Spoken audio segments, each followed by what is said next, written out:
আমার মনে হয় জাতীয় ফল কাঁঠাল না হয়ে আম হওয়া উচিত ছিল, কারণ কাঁঠালের থেকে আম সবারই খুব বেশি পছন্দের।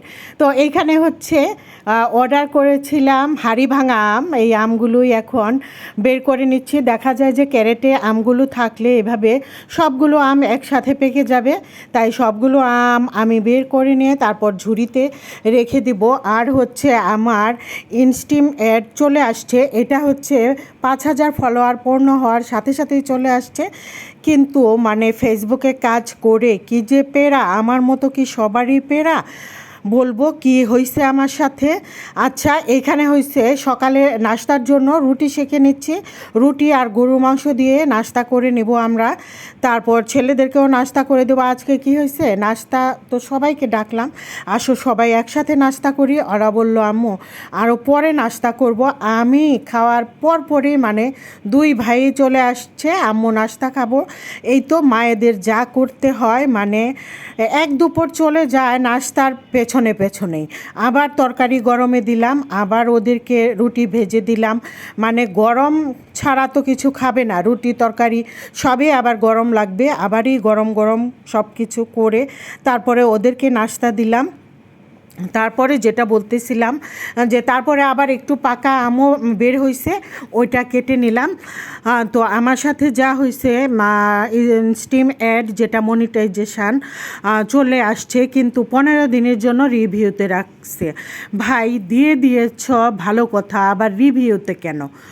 যাই হোক, এই যে কথায় আছে না যে সুখে থাকলে ভূতে কিলায়, কেন যে এক একবার মনে হয় কেন যে একটা ফেসবুক পেজ খুলছিলাম, এরকমই মনে হয়। তো যাই হোক, আমগুলো কেটে নিচ্ছি, এখন সবাই বসে একসাথে আমগুলো খাবো।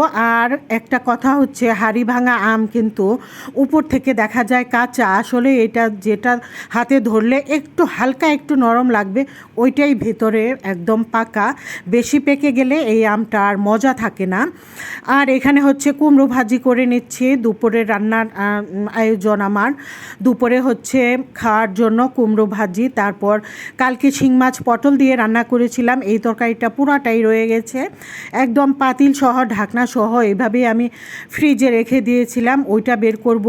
তারপরে এই যে আর কতগুলো আম, মানে সবগুলো আম বের করে আমি গুছিয়ে রেখে তারপরে শাওয়ার নিয়ে নামাজ পড়ে তারপরে দুপুরের খাবারের জন্য টেবিলে চলে আসব। আবারও আমি আরেক ছেলেকে কতগুলো আম কেটে দিলাম।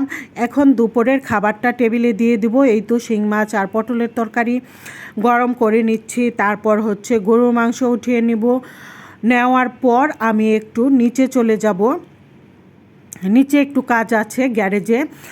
যাই হোক, তো রাস্তা থেকে দেখা যায় যে আমার একদম ছাদের উপরে দুইটা মাশাল্লাহ বড় বড় কুমড়ো পেকে ঝুলে আছে, রাস্তা থেকে দেখা যায় উপরের দিকে তাকালে। ওইটাও আমি একটু ভিডিও করেছি।